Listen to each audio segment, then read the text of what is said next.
It's early morning on the Potomac River, where father and son team Francis and Kevin Waring are gathering the day's catch. As watermen, they have an invested stake in what goes into the river. But as farmers, they can have a direct impact on it. When I think about water quality, I think about Chesapeake Bay, I think about being out here on the river, catching crabs and oysters. So to me, what we do on the farm affects what happens here in the river. And, you know, it's a little extra motivation to kind of do our best. If the conservation efforts on the Warings' 245-acre farm are any indication, they're more than just a little motivated. At Persistence Creek Farm, where they grow commodity crops like corn and soybean, every decision is made with an eye towards preservation of natural resources. That includes no-till practices to reduce runoff, crop rotation to preserve soil quality, and large-scale projects like the installation of riprap to help prevent erosion. So this is riprap. It may just look like a pile of rocks, but you can see it's actually the edge of a larger fortification here at the stream crossing. So these rocks serve as a purpose to hold the ground here to prevent significant erosion.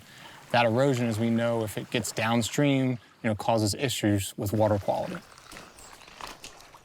To further limit the amount of sediment and erosion into the Potomac, the Warings also utilize riparian buffers.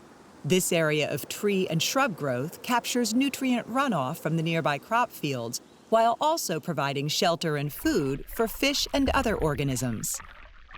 It just kept improving better and better as we went on, and it's undescribable. Some farmers might call it weeds, but we call it habitat.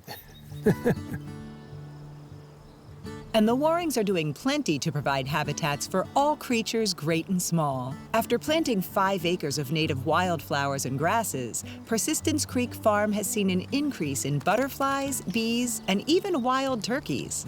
One of our ideals here is that we try to take some of our least productive land for agriculture and maximize it for wildlife. This area was traditionally a little bit wet and hard to plant, and so this was an ideal spot to really kind of devote to a practice like that. That balance between agriculture and wildlife even factors into the Warings' timber management. To reduce crop damage from deer, they created a patch opening in their forest canopy that lets sunlight onto the forest floor to promote vegetation and biodiversity. Its purpose in life is to kind of reset the shot clock, right? If you look down on the forest floor, sunlight has come here and vegetation is starting. Deer damage is a problem for farmers, right? And so creating habitat like this allows them to have food inside the interior. So that's one cool reason that we like it. That's going to reduce the amount of crop damage that we see out on our crop fields. And when Kevin sees that the deer are eating in the forest and not his corn, it's a pretty good feeling. For us, it's that taking a vision and turning it into action and seeing your fruits of your labor on the ground. Persistence Creek Farm is all about trying new things and not being afraid of what you don't know. And it's that mentality that Kevin's wife, Lauren, used to start her own side project. Beekeeping was just one of these things that me and a couple girlfriends, we were like, you know what? We should try beekeeping. It would be so great to have our own honey. It'd be so great to help out with the pollinators.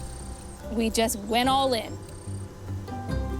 Farming is a challenge. Whether it's beekeeping or whether it's learning about streams and waterways, it's a challenge, but it's also a chance to try something new, do something that's out of your comfort zone.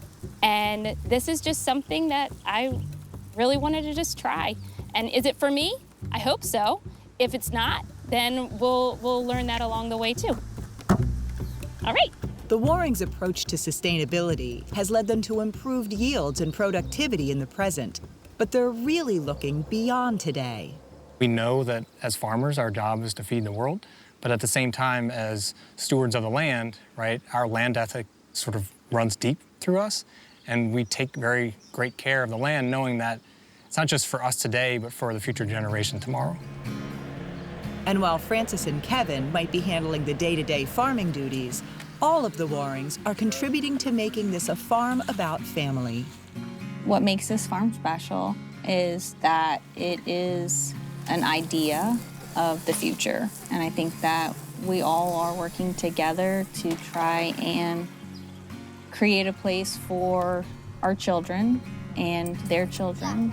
I just think that a farm, it just teaches children right and wrong, and it also teaches them how to love. Hopefully they pick up what we're trying to teach them at a young age to learn the value of conservation. So when they take my spot in life, they'll keep on moving with conservation. You can't force, 40 years of knowledge onto a 7-year-old. And it's by giving them life experiences, taking them out, letting them take pictures in the flowers, or taking them out on the boat just to go fishing. It's all those piece parts that you are building in from the beginning. I think that's the approach that our family's trying to take with our kids. Thanks for watching Maryland Farm and Harvest. We hope you liked the video. Make sure to subscribe so you won't miss out on future videos. To learn more about our show and watch full episodes, check out mpt.org/farm or just click the link in the description.